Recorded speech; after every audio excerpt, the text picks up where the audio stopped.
Welcome to class 5 of texturing a Lego minifigure and rendering it with a mental ray. So in this class we have an empty Lego minifigure modeled three-dimensionally from polygons, and we have a polygon plane down here which will be our ground. So please note that this geometry I smoothed down once using this menu from mesh smooth, so it kind of smooths it down. Now this looks like twice, once is enough. So then I don't need to toggle between 1 and 3, and the geometry will be automatically more smooth than originally when we once modeled it. And in this exercise I will use an image that I found on Google. It's a Lego minifigure of a zombie, and we'll be doing two strategies here. First one, we'll do a UV mapping by taking out exact coordinates of a surface, and second, probably for the face, we'll use without the UV mapping. So let's start. Once we have selected the middle part or anything else we want to UV map, we go to the Windows menu and choose the UV editor. So by default the UV editor puts it out somehow like a T, upside down T letter, but this is not a good help because it's not split into the surfaces or into the shells as Maya calls them. So I will go into the menu of UV, and it's called automatic. So what this does, it kind of splits them apart automatically, meaning that I have here a part that represents the front of it. There's probably the sides, the top part, maybe bottom part, and this, quite sure, is the back part. If I turn it around, if I move my mouse around here, it seems like it's a back, right? So that's the back part of it. What I will keep only the front part and maybe a little bit of the back part.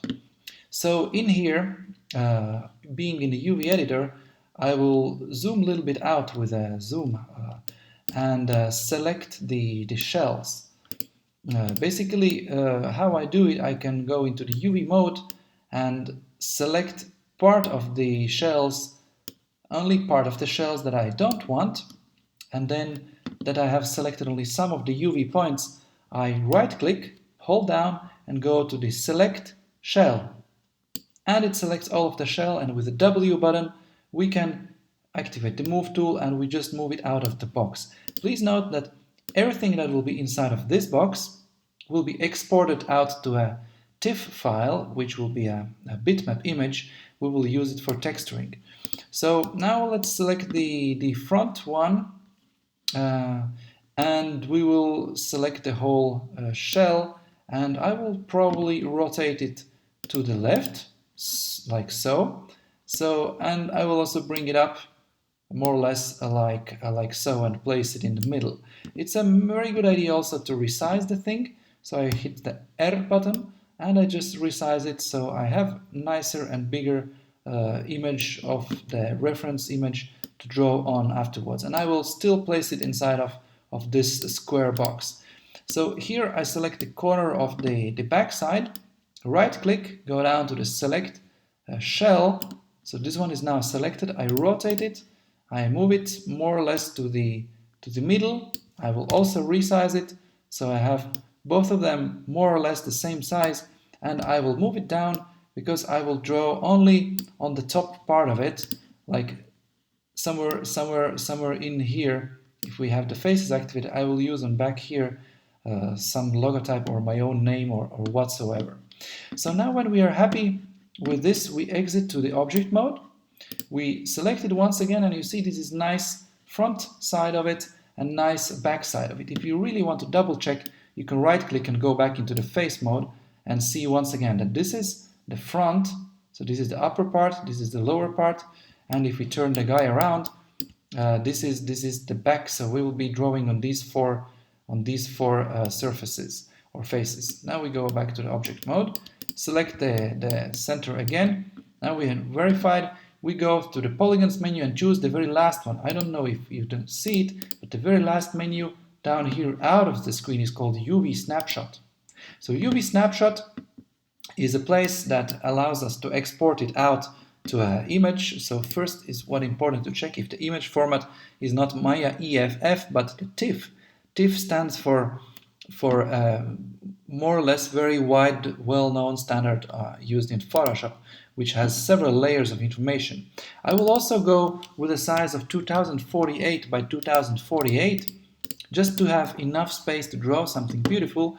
And in the file name, I'll probably go out to the browse and do it on my desktop, where I just made a folder called Lego Texturing, and I will call it something like UV out, and save, and OK. All right, so now when we minimize, or actually close this one, we minimize this one. So in our folder of Lego Texturing, there's a file UV out, which I will open in the Photoshop, like so. It opens very big, so I'll just make it a little bit smaller. And here you see the whole UV. So basically, you see all the lines of the edges, and this is a good piece to draw on top of it.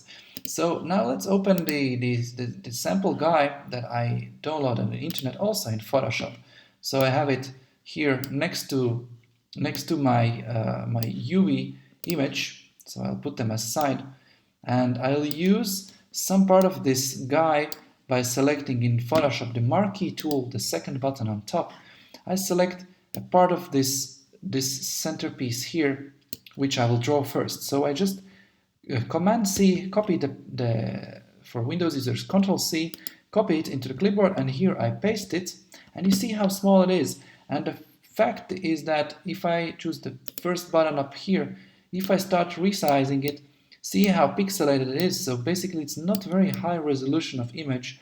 And also another thing that I also don't see where I'm going to place it. So I go to the layers here on the right side, and I choose the opacity, meaning it's kind of transparency, and I reduce it down to something like 60 or 70%, so that I see through the lines, and I can place it more or less in the place where I need my surface to be, so I can nicely and freely draw the image of his front jacket with his tie and everything. So I move it more or less into the place, hit enter, and here it is. But anyway, for the good Maya render, it will be very pixelated, so I will just draw it again. And the way I do it is that now when I see through of this like layer 1, I make a new layer down here next to the trash button is the new layer button, like this one here, create new layer. So now I have an empty layer where I can draw with anything, and I'll be using the brush tool, or you can just hit the B on the keyboard, and I will choose a brush that is very round and probably something much thicker, like let's go something like 35 or so pixels big. And then I will choose the colors. Colors you choose with the E button, and I will use my sample guy here.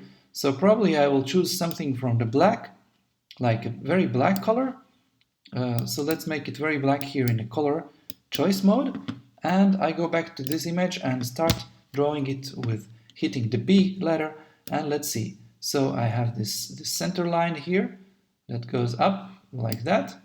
Maybe we could also make the bottom layer more transparent, and maybe also the thing so that we see what are we gonna do before I make one more layer. It comes out there.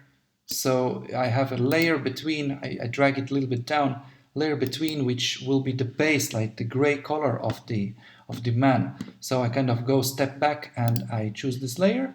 I choose with the letter E. From here a nice a gray, from here I choose a nice gray color, more or less about this zone.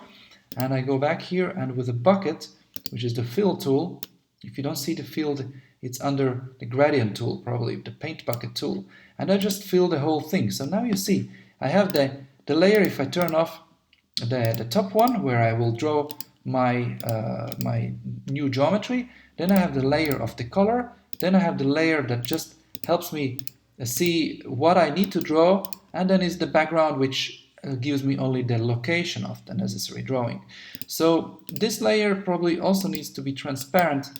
This is what I was looking for. So now we have a nice transparent 3 image file, and I'll be drawing in layer 2 in this top layer. So I will maybe call it top here. And all I want to do is go back to the brush tool and draw the, sorry, now we need again the black color. So I choose the black color and I draw with a B some of the geometry. What you draw is not that important. You can find hundreds of Lego minifigures online and you can take any of the image down. So I'll make this quite rough and approximate. Let's make a tie here. Let's make some nice lines like that. And I make connected pieces so that I can kind of fill them with color and not to spend too much time in details. You can do much more if you wish so. I'll just draw some of the lines. And as you see, I'm drawing outside and over the whole thing as well. So it doesn't need to be that precise because I will also cut some part of it off. There's an opening here. Maybe I also put the brush into a little bit smaller here, like that, and I draw the scratched surface. Probably he's been lying around the trash for 1 or 2 years and then he come out as a zombie. So he has some old looking artifacts on his thing. And I maybe make a little smaller the brush so I can draw some more additional, okay, the Maya wants me to save, some more additional like that features here and some more lines and some dirty corners in here. When I feel happy, I'll probably also connect these ones here because I'll be filling them up with a color. Pressing the E button, I choose from this reference image from here a nice and yellow color.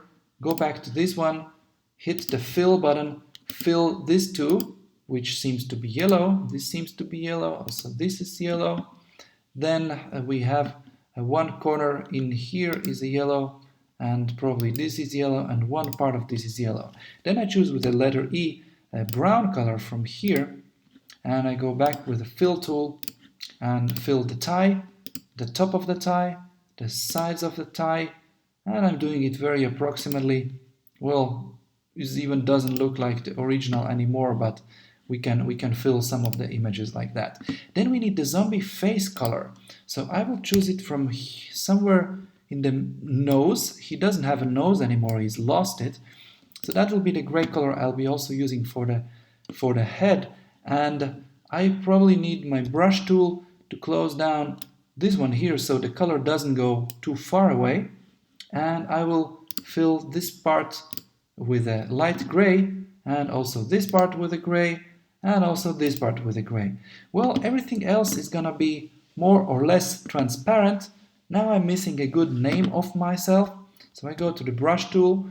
I probably will use some zone of here, and I will draw my name here on the back so everyone knows that I've been the author of this. And of course that this is a zombie figure. Maybe I need another yellow color from here, and I draw a nice smiley with these crazy eyes like that. All right, so it's only missing the circle around the smiley, and I'm ready to go. So what next? What next? I can now do the thing what Legos usually have. So selecting the marquee tool, I will select the upper part of this one here, and I will just hit delete because I don't need it above that part. And usually Legos are printed until some edge and it doesn't go much further. Then I can also hide off the layer 1, which is my reference image, and I probably don't need also to see the background image. Well, maybe I still keep it on, but I make the layer 3, which is my gray color, not anymore transparent, so I'd bring up the opacity to 100, and that's almost like turning off the background layer. So now when I hit File and Save, this is a good moment to save it okay and still keep it as a TIFF image. It says that it will be a big file size. It's perfectly okay for me, and I need 2 files from this. First, I will take out a file with all of this image on top that I will use only on the surface in front and in back of the zombie guy. So I will hit just File and Save As, and we will make it into JPEG file. So I choose JPEG, and that will be my body underline texture. That will be my body texture. Save. Okay, the quality like that is okay. And then I will turn off the old what I have drawn, and I have just the body color. Why I need it? Because I need it for my hands, for my legs, and also from my back and all the other parts that I don't have a texture on. So I go to File, Save As, and this time again a JPEG file, and this will be called body underline gray.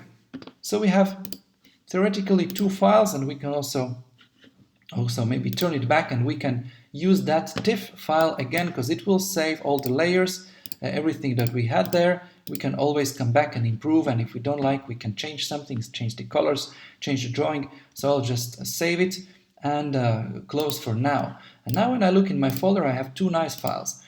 I have basically the file called body gray. Okay, looks like that. And I have the body texture. So two files. All right, and now I can go back to Maya, which I minimized some moment ago, and I go to the Hypershade perspective view. If you don't see it under here left as a fifth button, like accidentally your resolution is too small, or you just cannot see that one appearing with all your materials, there's another option where you can find it is from the Panels menu, and there's one called Saved Layouts. And under Saved Layouts, the same thing can be found under a Hypershade perspective, like from here. So it will open exactly the same thing. I also noticed the most close material to plastic will be material called Phong, P-H-Ong. I choose it first time, like once, and I choose it second time, twice. So now I have Phong 1 and Phong 2. So what am I gonna do? Phong 1, I double click it and it opens the attribute editor. So maybe I also rename, this will be the body color. Okay, I choose in its color, not the color, but I go to the right side. Here is the checkbox, like checkers box. I click it and I choose it not to be color, but I choose it to be a file. So the fourth one from above. So once I choose it to be file, I can choose instead of the color a file from what I've rendered or saved in Photoshop before. So here it allows me to choose the image. Pressing the yellow folder button brings me out all what I have. So on the desktop I have my Lego folder, and there I saved the body gray. It even shows nice preview, not the texture but the gray, because this one will use for the whole body. And I just open it. So it puts a Maya symbol here. If I want to refresh it, I just click it once, like so, and I can go choose my parts that I want to be gray. So basically both legs, then the pelvis part, the one hand, the another hand, and the body. These ones I want to be the zombie gray body color. So I go now to the body color, that is my zombie color, right click, hold it down and choose the first one, assign material to selection. Well, seems like my body is zombie gray. And if you don't see it, if it looks like everything still like Lambert 1, remember you maybe are not in the wireframe mode, because you would notice it was button 4. You're maybe in button 5 mode, which is a shaded mode, but we need shaded with textures, which is button 6. Okay, if we hit 7, it becomes very black because we have no light in the file. So we don't need that, we need the mode number 6. And also here would be a good moment to make increment and save, so we can always return back if we don't like something or if we did a mistake or so. Now when we make this as a body color, I have the Phong number 2. I just double click it and do the same thing, but this time with a texture. I choose it to be a file instead of a color, like so. And from the folder, I choose from the desktop, where my folder is the body texture JPEG. All right, this whole file, we open it. And yes, it refreshes here. Now the idea is that I can close the attribute editor, so I have some more space. And what I'm gonna do I'm gonna right click this and go into the face mode. I will select first 4 faces in here, and there's a cool feature in Maya which you can get by clicking shift and point on the keyboard. Shift point, it kind of enlarges the selection, and I hit it again, and see this much I have it here selected, but probably I also need to select some of the bottom part, so I would just hold down the shift button and select some of the remaining surface that I didn't select before.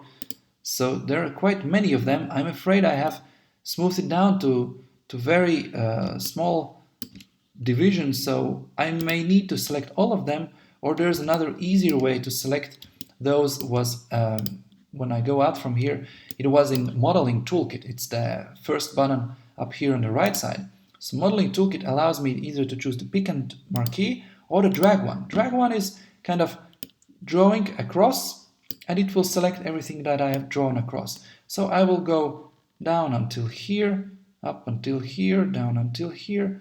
I will select these by just holding down the mouse button and dragging along. So this one I have now here, and the same applies here. To take it a little bit more out, I press shift and point on the keyboard. It has nicely selected all of this front, but please remember that on the back here I also need to select my my back 4 faces of here where I had my own name and a small smiley. So now when these ones are selected, I go to the Fong 2, which is my textured material. I assign with right click the material to selection, and this is nice. Maya kind of remembers where I had put, I go out to the object mode, where I had put the textures, so it draws exactly in the place where I physically need them. So this is very cool feature, and when I turn back, yeah, it says Arne, and it has the nice zombie smile on the behind. So we have succeeded so far with the body. This was drawing or texturing with the exact UV coordinates. And now let's suppose I'm a little bit lazy, or the face is not so perfect, and anyhow, you remember it has been laying 1 or 2 years in the trash, so it doesn't need to be exactly mapped on top, or maybe we just want to have a small tattoo or some other feature or some architectural element drawn. So I will just go back to Photoshop from here, and I will open my body gray JPEG, because now I need only an empty file. So I open my body JPEG in Photoshop, and I will save it. So I will bring it in, and I will save it into the body, not body, but the head gray. And the head gray is a little different. Let's see at the sample guy. We maybe want to bring him out here again. So I choose with the E letter, remember somewhere around here the nose. I have the nice lighter gray, which I will use for his head and for his hands. Therefore we have this empty file here, which I will just fill with a gray. And this one I will use for the hands and for the head, and not for the face. So I will just save it as, again, because it was a JPEG, so this is not anymore body gray, but this will be head gray. And I hit save. Alright? So just to be sure that if I want to continue with my face, I will save this as a TIFF file. So TIFF file will keep all my save file format, all my layers.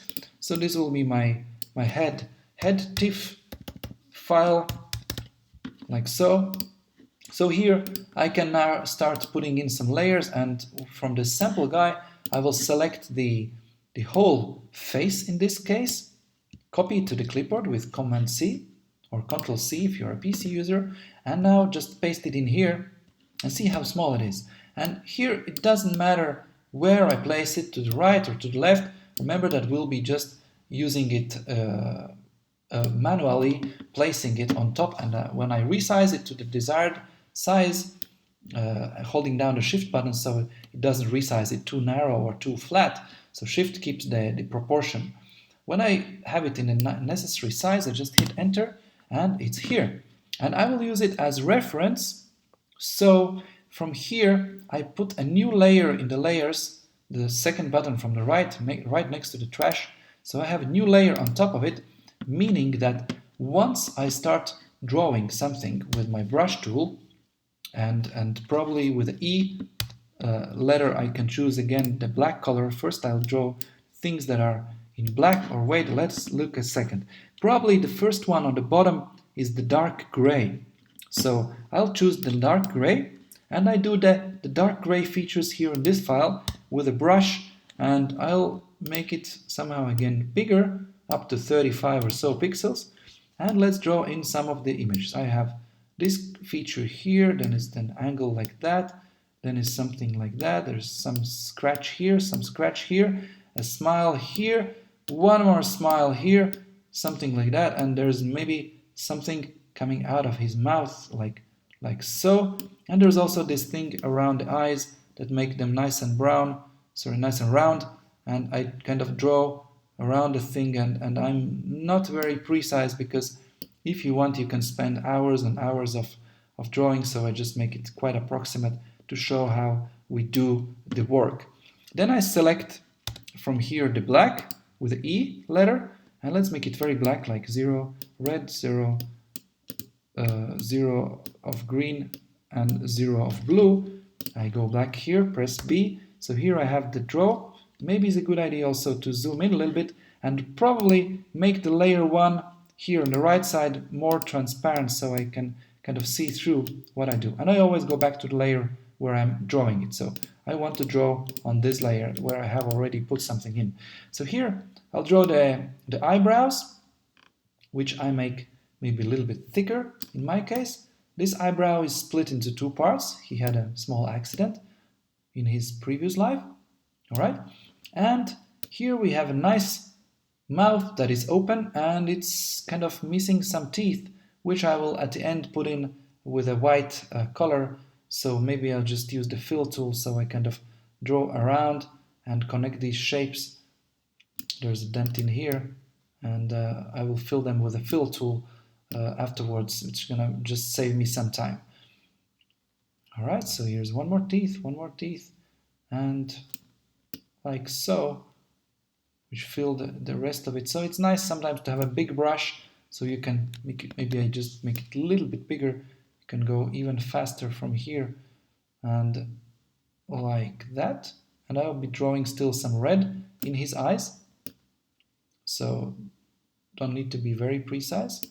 Probably I can just fill it with red.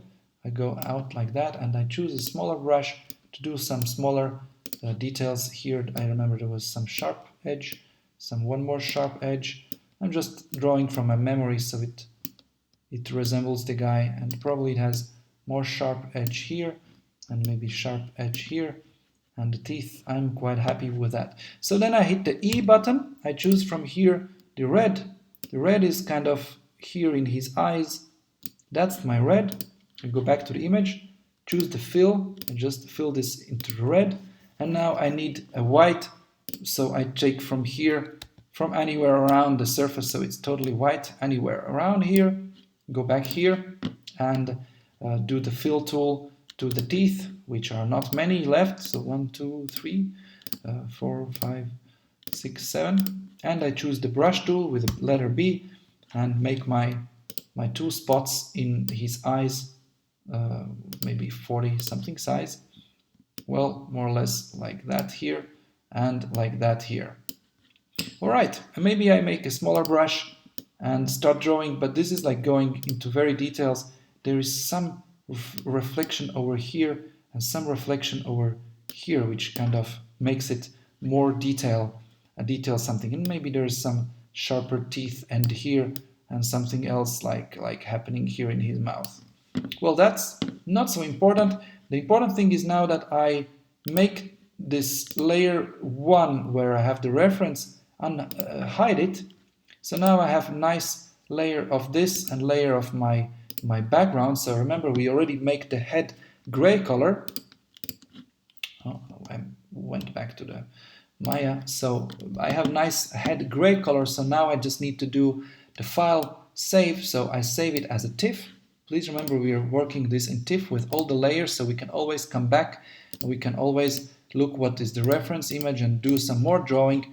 But I will save it now with these two layers, my top layer with all the face features and my background together. So I'll just hit the file, save as, and save it like this time it's gonna be head, or sorry, what was it? Well, head texture or something like that.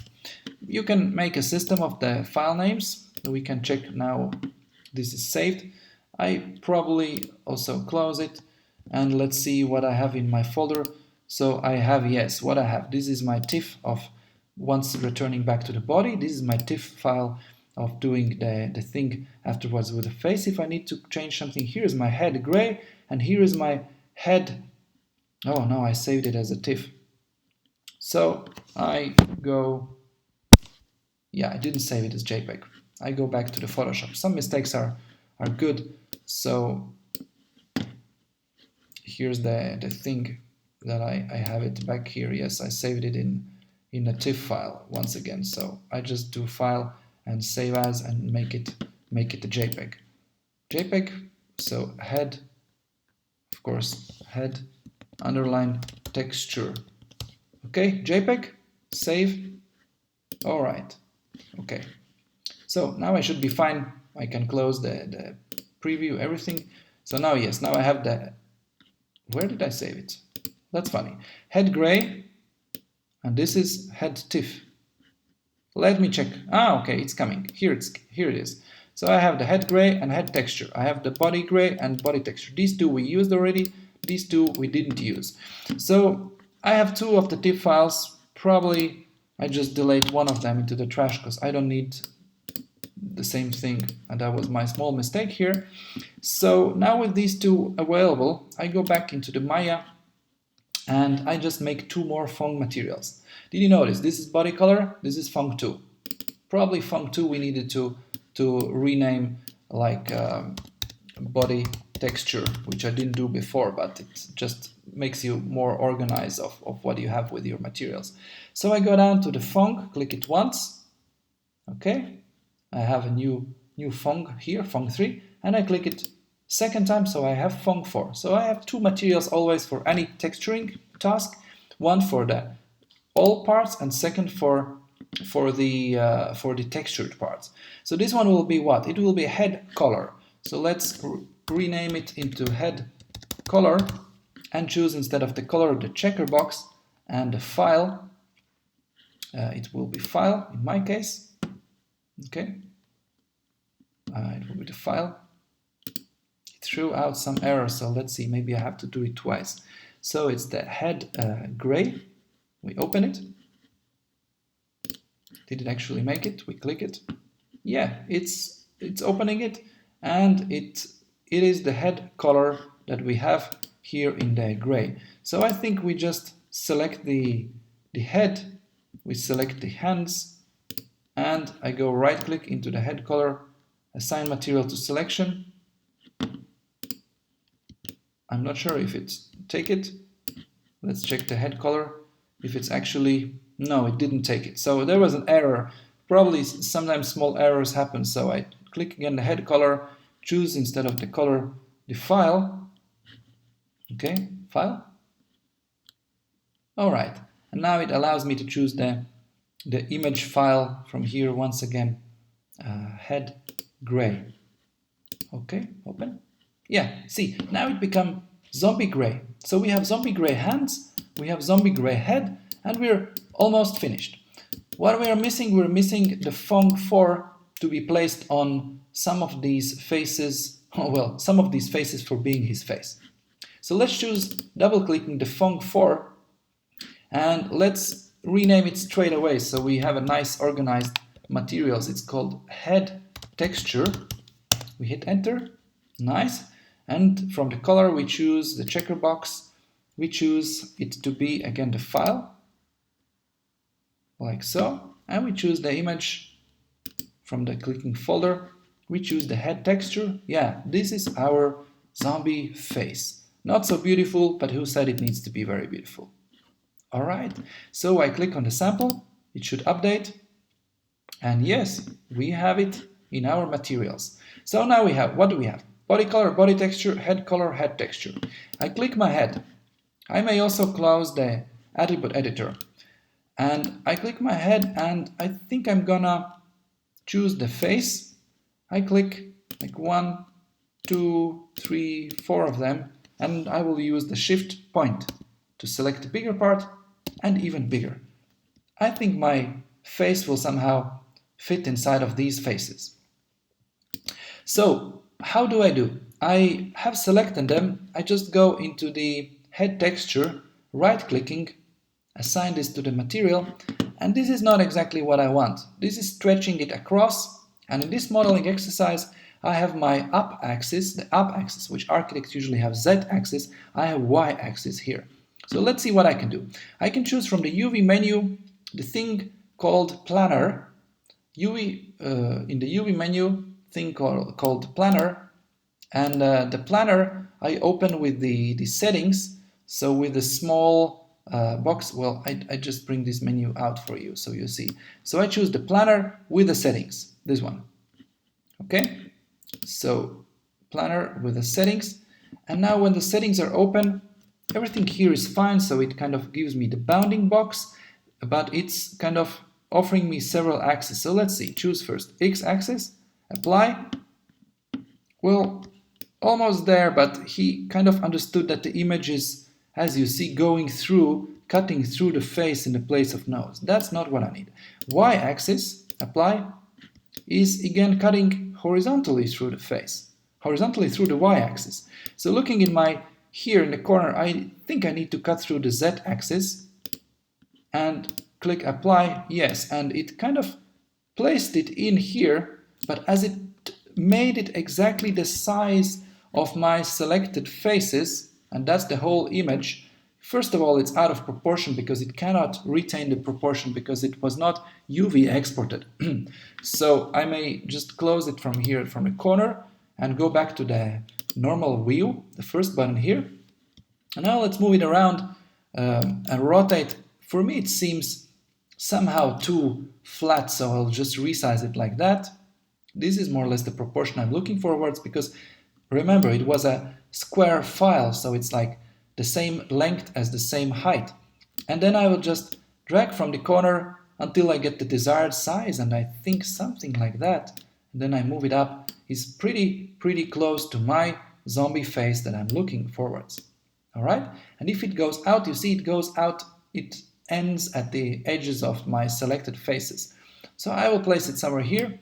And if I'm happy with that, I just go out to the object mode. I quit my operation by hitting the Q button. So it's the same as arrow button.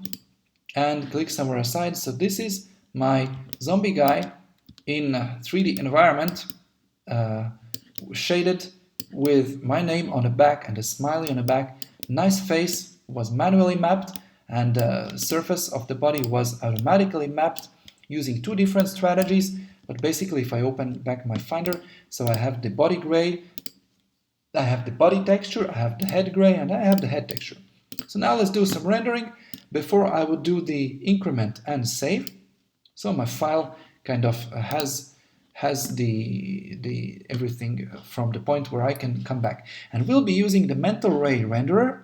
So for that, I hope you have downloaded from Autodesk website. You just go into Google and hit Mental Ray Render Maya 2016, and you download it, you install it, and then we need to activate it because it's kind of plug-in. It comes in with a plugin. So under Windows menu, under Setting Preferences, I go into the Plugin Manager over here, and I scroll down. There are a lot of plugins that Maya is using by default. Most of them are loaded.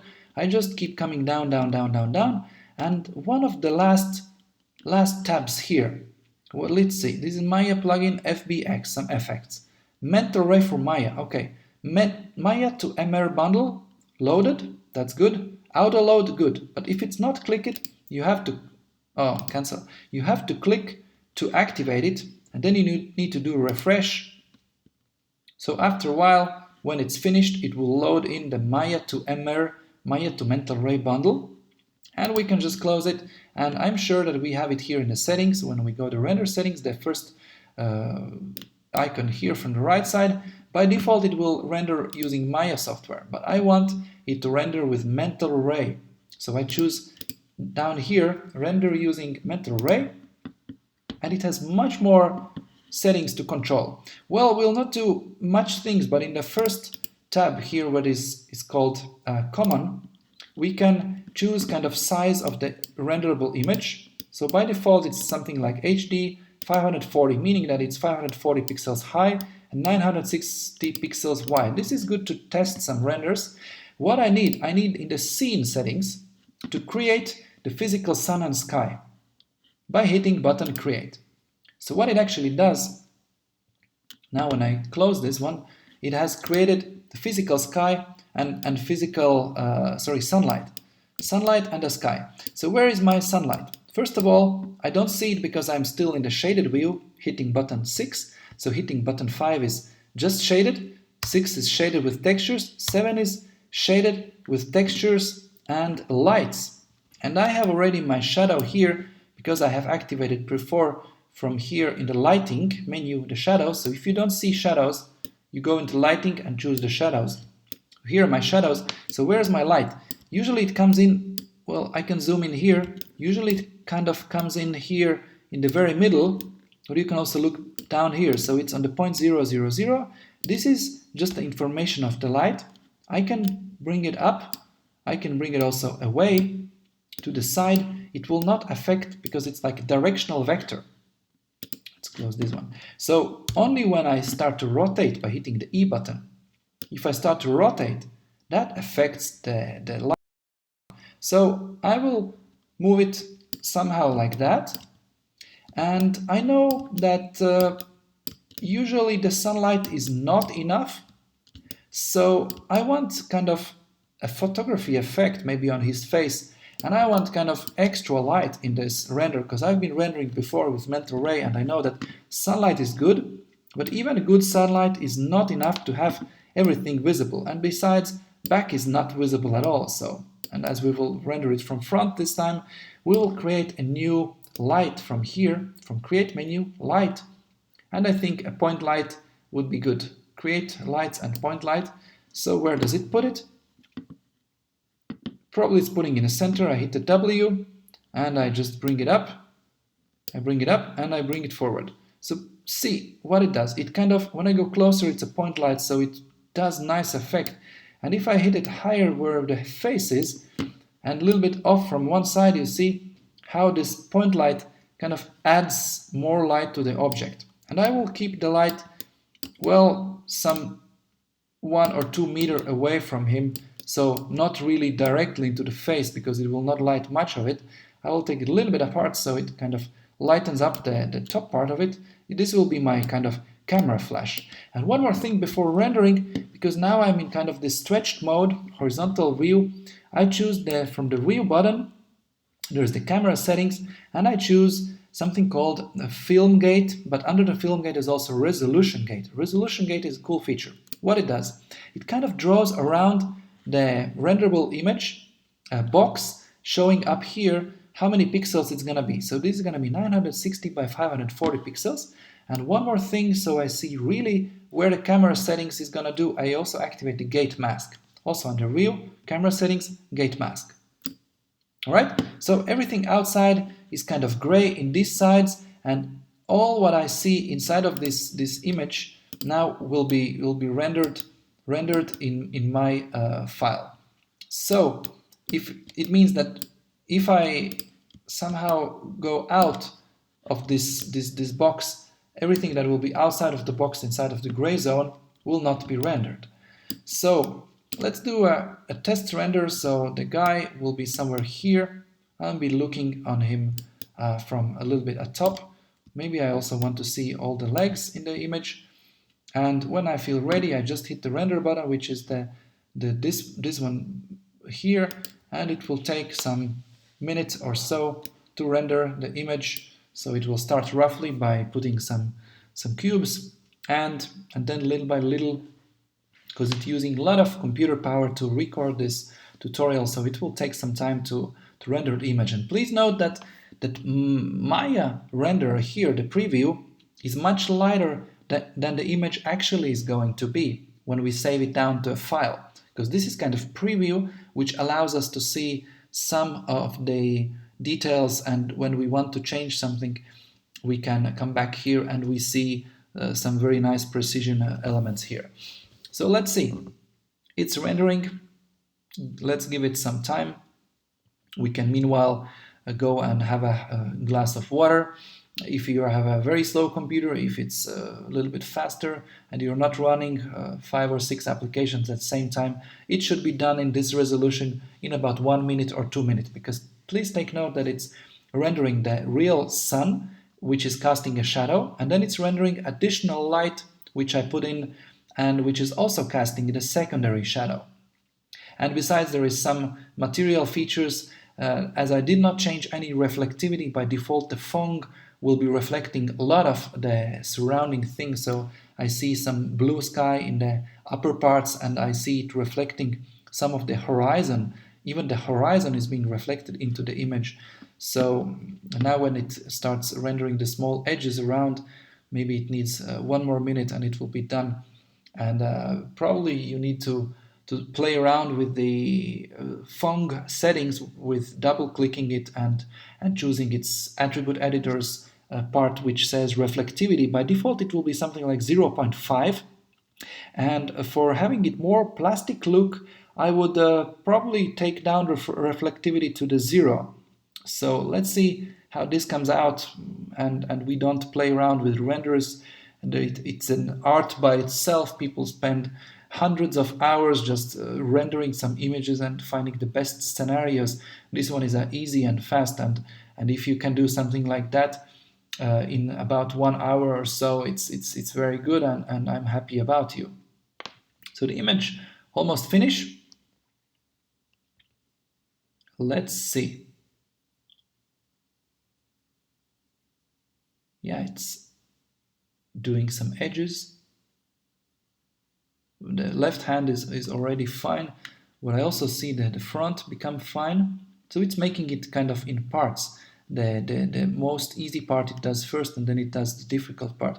So it's still doing some pixels around here on around the shadow, and now it's doing some of the front, and it's missing the definition in the head as well.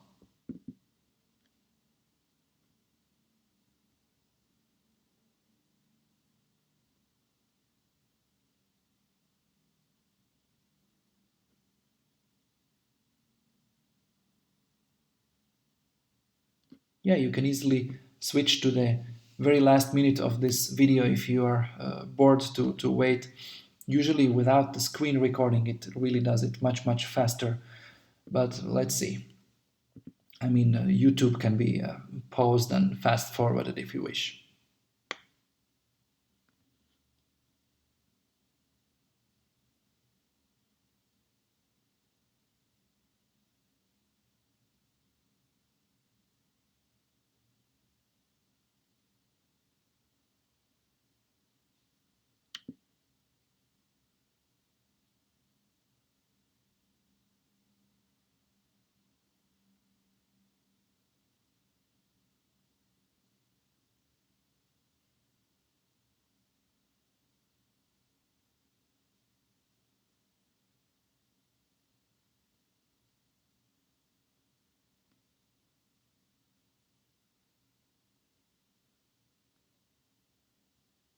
All right, we're almost there.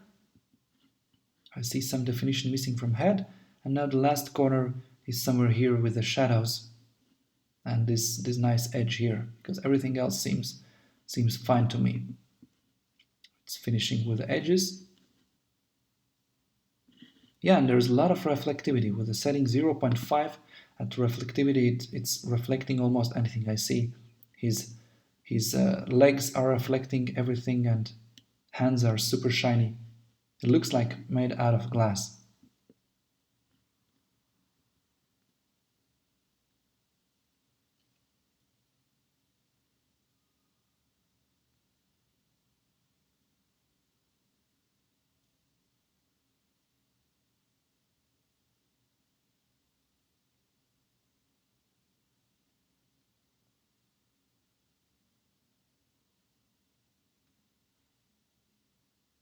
All right, so It says it's fine. I see here render time 5 minutes 25 seconds, usually 1 minute. So I choose File and Save Image, and I would choose my desktop folder, Lego texturing, and I will make it render 01. So for educational purposes, I will not render it again. I save it as JPEG. And my file is saved, so let's see what I have in my folder. So the file is probably appearing here very soon. Yes, it's render 01, still saving it. And let's see if it opens it as well. Yes, here it is. I have my piece rendered. You see it's noticeably darker than in the preview of Maya, so you have to take that into consideration when you're doing the thing. And as you see, it's also not very high resolution.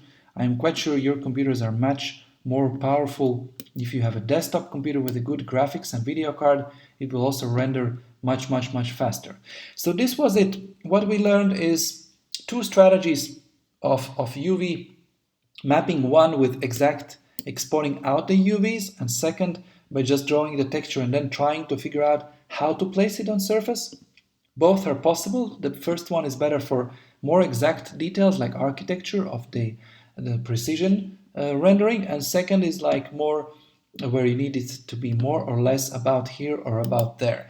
So I only show you one more part here in my hypershade, the reflectivity, just in case you wonder where it is. So when you double click some of the foam materials of body color or head color or whatever, down here, when you scroll it down, there is somewhere here the specular shading and reflectivity.